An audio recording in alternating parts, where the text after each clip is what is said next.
Scarborough for that wonderful welcome. Great to be with you here today, and what a powerful speech from our local member of provincial parliament, Christina Midas. Give her a big round of applause. Thank you very much.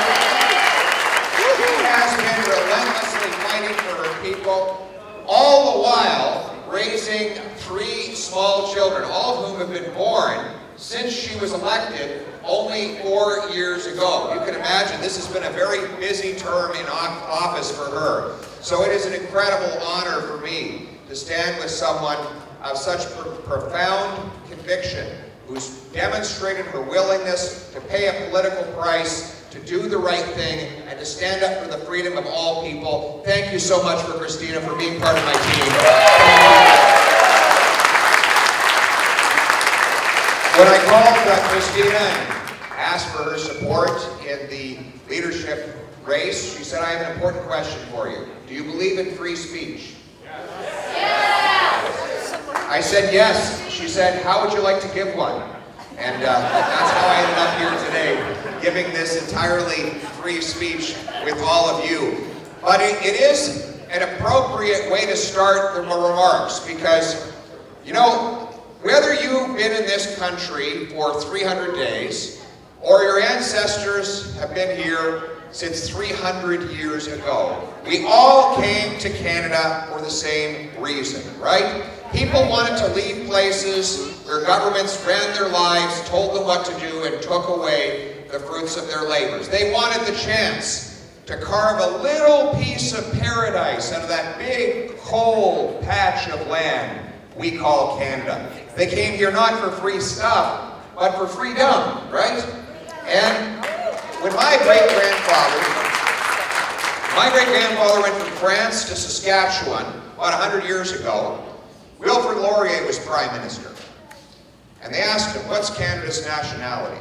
If he'd been a European leader, he would have defined our nationality based on the ethnicity of the people. In Scotland, it was Scottish, England, English, France, French, etc. But in Canada, we were already too mixed up to define ourselves on the basis of any nationality. We had the First Nations, the Scots, the Irish, the English, even Asian populations were starting to arrive. We've never been an ethnic nation here in Canada. So instead, he said, Canada is free and freedom is its nationality. And so it is today.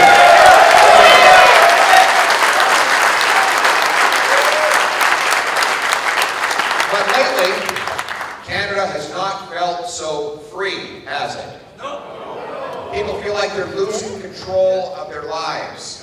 Whether it's the 14-year-old girl suffering depression after 2 years separated from sporting and social activities. Whether it's the single mother who doesn't know how she's going to pay the bills now that she's lost her job because of the crime of making her own personal medical decision. Whether it's the soldier who's being dishonorably discharged after courageously and valiantly defending our country because he wouldn't accept the government telling him to take a vaccine against his will. Whether it is the hard-working trucker who helped keep us all alive throughout the pandemic, right?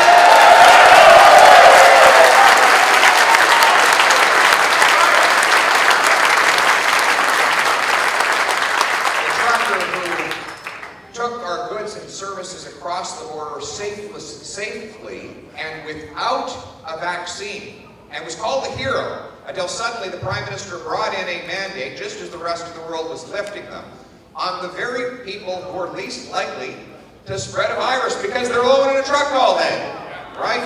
That is not medical science, it is political science, and that is why I will fight tooth and nail to put an end to all of these mandates once and for all.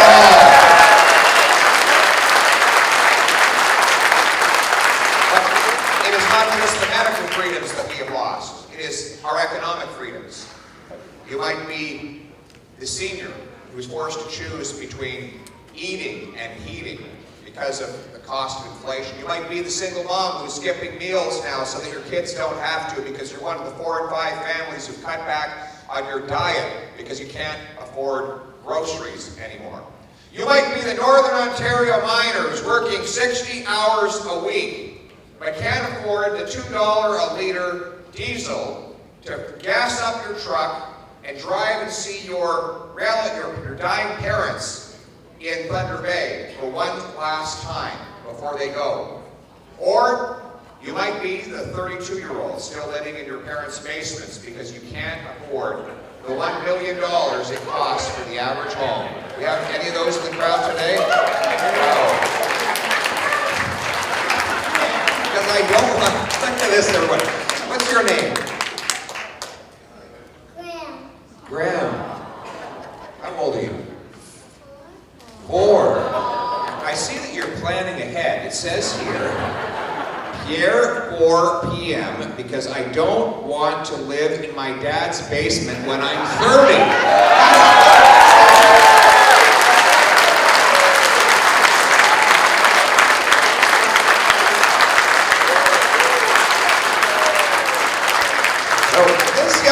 Obviously has some foresight, right? By the way, what's wrong with your dad's basement? There's no good toys down there? No! There used to be what down there? Lego. There used to be Lego! What happened to the Lego? Dad, come on, get him some Lego! It's upstairs now. You know, it's hard times. We can't even afford Lego these days. But anyway, listen, we want this young guy and today's young people to have the chance to move out and start their own lives. I was in BC the other day and I said, you know, if you are 32 and you're living in your mom's basement, how do you even bring home a date? And there's a lady in the crowd who said, very carefully. Yeah, somebody just shouted out through the side window. But seriously, can you imagine what it does to a young person's psychological security when they can't own the roof over their head? That means they can't build collateral or credit history. The #1 source of retirement savings in Canada is our homes. If you can't buy one, you can't secure your own future. No wonder we have such an epidemic of mental health problems. People are deeply anxious about their futures. And in part, it's because inflation is now running at 3 times wage growth. People can't get ahead. In fact, they're falling further behind. Many of them are just hanging on by a thread. Now, what's causing it? Well, the answer is that the cost of government is driving up the cost of living.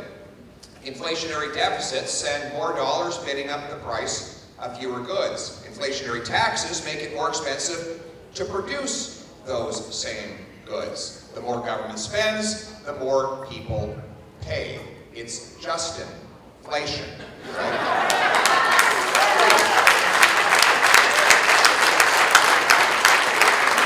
He has literally doubled our national debt in 7 years. He has added more debt than all the previous Canadian prime ministers combined.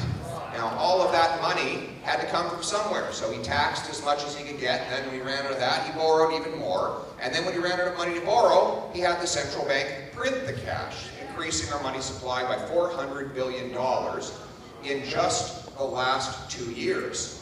1 in every $5 in circulation today was created since 2020. You can believe it. And those dollars, of course, go out and bid up the price of the things you buy. If you have $10 in an economy and 10 loaves of bread, well, it's $1 for each loaf of bread. And if you double the number of dollars to 20, well, then it becomes $2 per loaf of bread, right? That's basic math. More dollars bidding on the same goods means a higher price. Not bad for everybody, though. If you're a millionaire mansion owner, you just got a lot richer sitting on your big fat assets, right? But if you're a working class person living on your wages, you've had a very real wage cut. Does anybody have a quarter? I promise I'll give it back. I'm not going to. I just need to see it for a second. This guy forgot his wallet. All right, everyone's broke. Just need to see it for a quick second. He's got a quarter over here. All right, let's have a look at this quarter. Does everybody know why we have these ridges on the edges of the quarter? Because back in the era of Henry VIII, he used to shave off the edges of the British pound so that he could use the silver to melt it down and create even more coins. And the result was that he increased the number of coins in circulation by 80%. And what happened then at that time in England? The prices went up by 80%. So what happened after he was gone is they brought in a law in England that they'd always have rigid edges like this, and if anyone was caught clipping or shaving the edges, they could go to jail. And in our criminal code today, it is actually still a crime to clip off the edges of coins. But what do governments do when they cause inflation? They cut off the edge of your coin. Inflation is 6.7% this year, meaning 6.7% of your loonie has been clipped off. It buys that much less. It becomes less and less valuable. I mean, I'm probably getting poorer just holding this devaluing quarter, so I better get back to you quickly before it's worth nothing. But the reality is that our governments are effectively stealing from us through inflation by printing all this cash. So what are we going to do about it? One, we're going to stop the deficits that have necessitated all of the money printing in the first place. And here's how.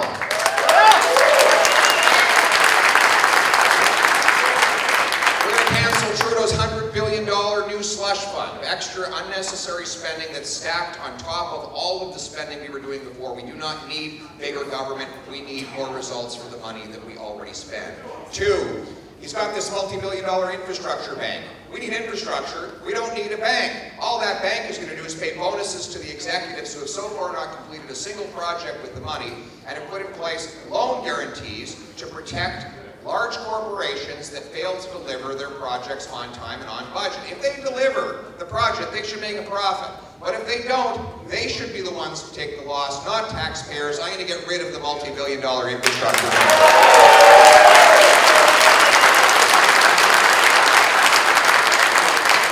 And I just found another $1 billion of savings. We're going to defund the CBC.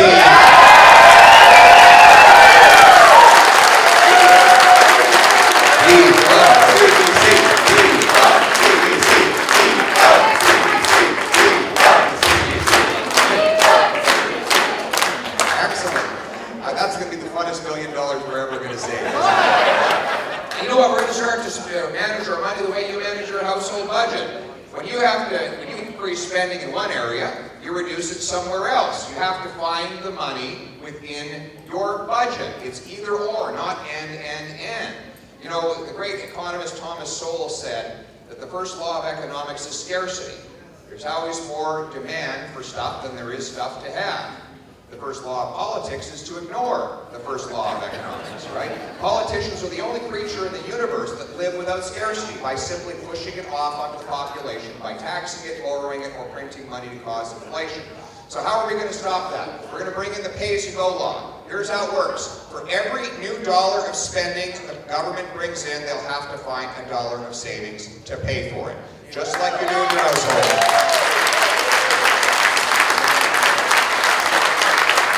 They did this in the United States during the 1990s when they were almost broke. They balanced their budget, paid off $400 billion, and when that law lapsed because Congress wouldn't renew it, well, what happened? They went right back into deficit, proving that you need to impose the same scarcity on politicians that they impose on everyone else. Our Canadian people have been pinching their pennies for long enough. It's time for politicians to start pinching their pennies.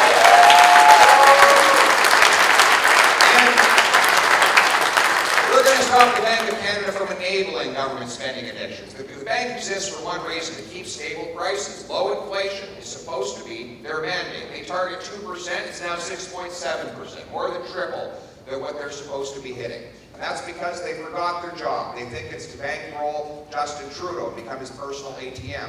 I'm going to reinstate the traditional mandate of the Bank of Canada to keep inflation low, to protect our dollar, and I'm going to put the Auditor General in charge of investigating whether they uphold that.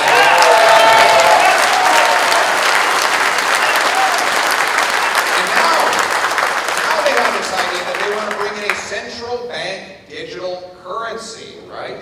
Which of course would mean we already have digital money in our bank accounts. We have electronic transfers and credit card payments that are already digital in nature. So what would this do that we don't already have? Well, it would mean that we'd have personal bank accounts with the government.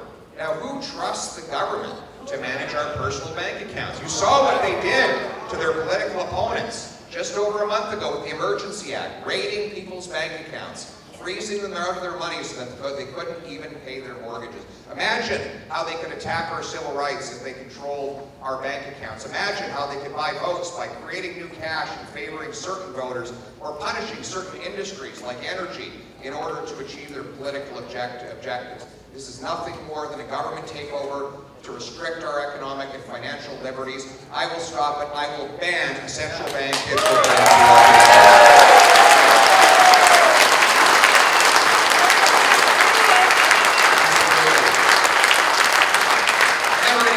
inflationary taxes that have been driving up the cost of living for our people.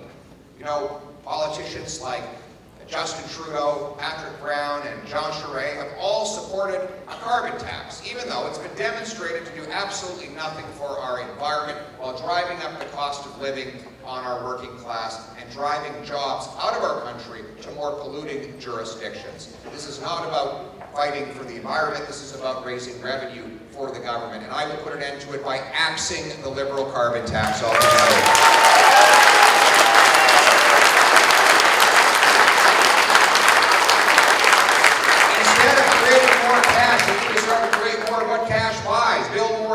Grow more food and generate more Canadian energy right here in this country. That means get rid of the gatekeepers. The gatekeepers that are standing in the way of new home construction. You know, we have the fewest houses per capita in the G7, even though we have the most land to build on. And we have the smallest population for which to supply homes. Well, why is it we don't have enough of them? The answer is that local government gatekeepers block construction in order to inflate the asset values of people who already own. And this shuts out a whole generation of homeowners. You know, the cost of government regulation baked into every single house in Toronto is about $250,000. All of that gets passed on to the home buyer. In Vancouver, it's $644,000. It can take 6 or 7 years from the time a builder applies until the time they get their permit. It takes longer to get the permit to build than it does to build the house. Government costs more often than labor and material combined. And that is why we have a whole generation of young people who can't find a place to live. We need to get the gatekeepers out of the way. Now, most of them are municipal in nature, but the federal government does supply municipalities with infrastructure money. Every time I meet with a big city mayor, the whole meeting can take 2 seconds because the request is always the same. Give me money is all they ever say. They want more federal money to fund their spending. Well, they're not going to get money for nothing anymore. They're going to have to produce results. So here's how it's going to work for big cities with populations over 500,000 and overpriced real estate that is median price is 5 times the median household income. Places like Toronto, Vancouver, Montreal, Ottawa. They will have to remove the regulatory gatekeepers and allow a 15% per year increase in the number of homes completed, or I will claw back some of their federal infrastructure money.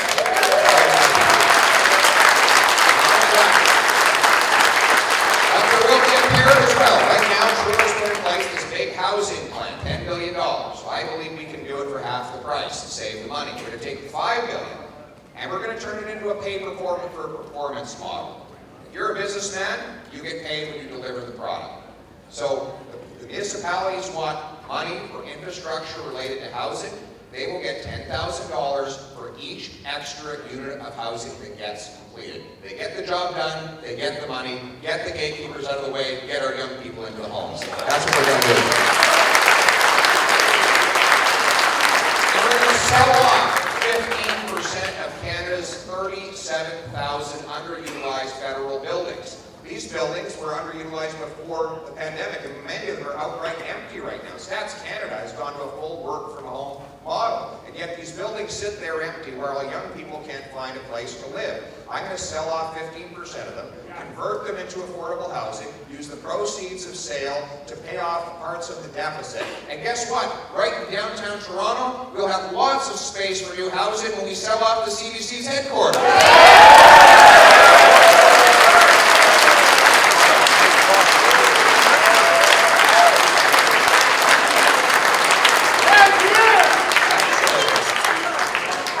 So the answer is to stop printing money and start building houses. We got to get the gatekeepers out of the way, though, of our newcomers who are here to earn paychecks. How many of you don't have a family doctor? Anybody in this room? People in our country don't have family doctors, even though we have tens of thousands of brilliant immigrants who come here who have practiced medicine in equally advanced countries around the world, but then can't get a license to practice here because of provincial government gatekeepers. It's true in engineering, in architecture, and in many of the trades as well. The federal government gives provinces money for immigration. I want that money to get results. Whenever a newcomer arrives here with a professional or a trades designation, they should have the right, and they will have the right when I'm Prime Minister, to get an answer within 60 days of applying to work in their field. If they cannot qualify, then I will back up 30,000 small study loans so that they can take the time off work, get licensed. We can have more doctors, more engineers, more plumbers, more electricians, more paychecks, and a stronger economy for all of us.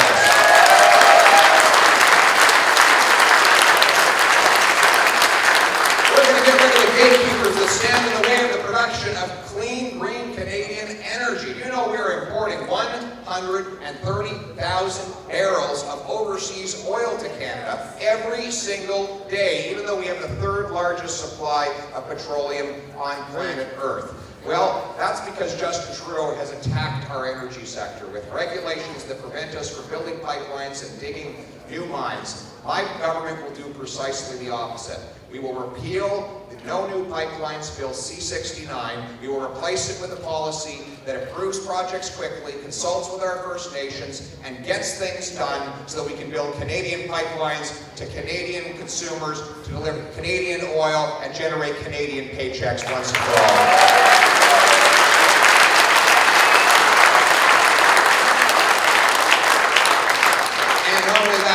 In Newfoundland, they have a proposal to increase their production by 400,000 barrels a day.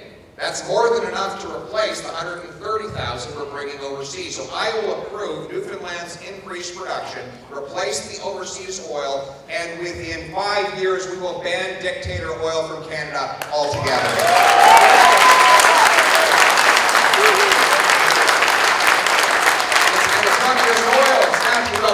About 1,300 trillion cubic feet of natural gas right under our feet. Gas that can be used to shut down coal-fired plants in Asia. BC is the closest point in North America to Asia. And of course, Newfoundland is the closest point in North America to Europe. All you need to do is put in place a liquefaction facility. You know how you turn gas into a liquid so it can fit on a ship and go overseas? You know how you do it? Cool it down. What do we have lots of in Canada? Cold weather. That's right, you said bloody cold weather. That's true. That's true. You know we got so cold last winter, Justin Trudeau was seen with his hands in his own pockets? So the Newfoundlanders have a plan to pipe the gas from their offshore oil fields to the coast, cool it down to minus 161 degrees Celsius so it can be put on a transport ship, sent off to Europe to supply Europeans with our clean, green, ethical natural gas to break their dependence on Putin so that we can bring that money home to Canada.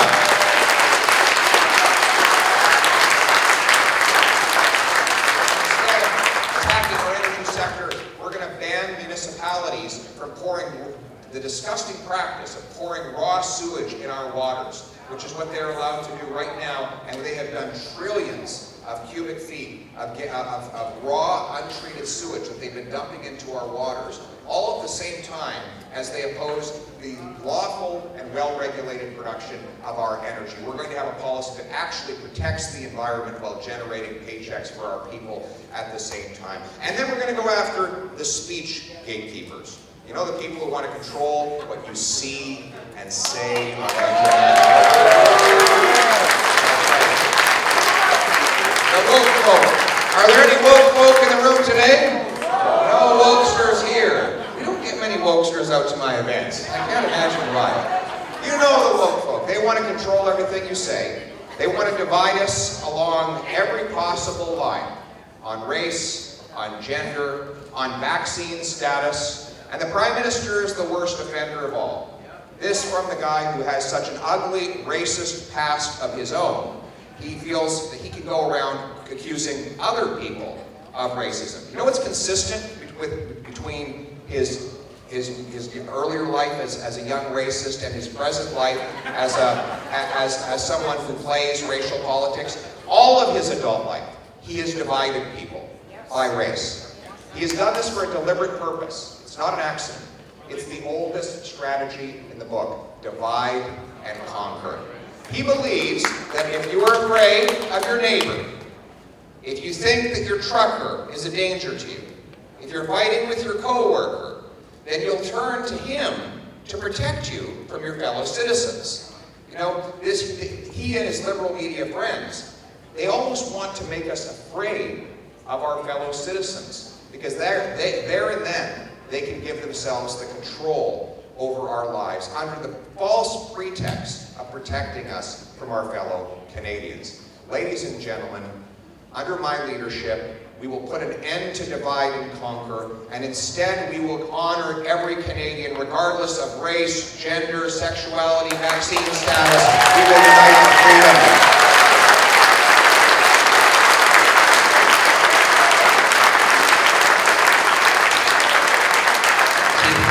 Here's the difference between control and freedom. Control is a zero-sum game. If one person gets more control, others have to have less control. Freedom is exactly the opposite. If your neighbor gets more freedom, you don't get less. You get more freedom too, right? If a Muslim gets more religious freedom, then the Christian will have more religious freedom. If your local small businessman gets freedom from excessive red tape, you'll probably get the freedom to buy more affordable goods from his store. And maybe your teenager will have the freedom to have a job working at that store. If the immigrant gets the freedom to work in the profession for which he was trained, you'll have the freedom to have a doctor when you're sick. You see, freedom supports more freedom. That's why free countries are far more harmonious, why people unite when they're experiencing all the blessings of freedom. It's why people always flood to free countries. Nobody escapes a free country to go live in North Korea or Iran, right? You don't see people getting on paddle boats from the southern United States to go to Cuba. Nobody flees towards control and tyranny. They always flee towards freedom, because freedom is written on every human heart. It is an aspiration that is without race or color. It is something that every single person pursues, and it is what we as Canadians have as our birthright. That is why I'm running for office, my friends. There's a why is the most important question. The two most important days in your life are the day you're born and the day you find out why you were born. So why am I running for Prime Minister? I'm running for Prime Minister to give you back control of your life by making Canada the freest nation on earth.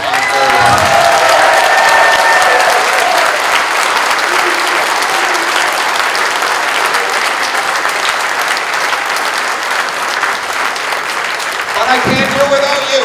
I cannot do it without you. You need to be a member to vote for me in the leadership race, because if I don't become leader, I can't run against Justin Trudeau. So do exactly the thing he doesn't want you to do. Buy that membership. Vote for me to become your leader.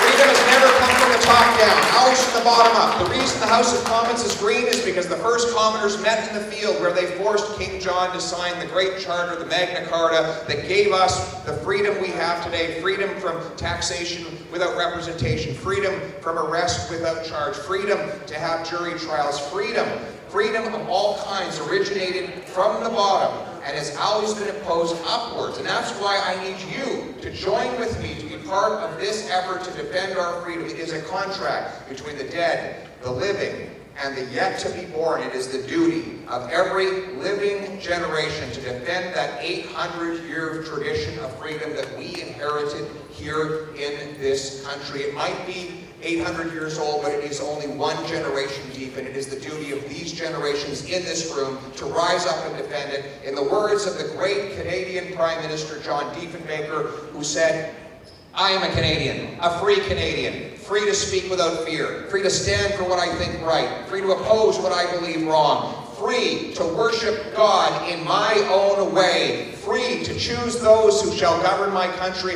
It is this heritage of freedom that I pledge to uphold and protect for all of mankind. Thank you very much.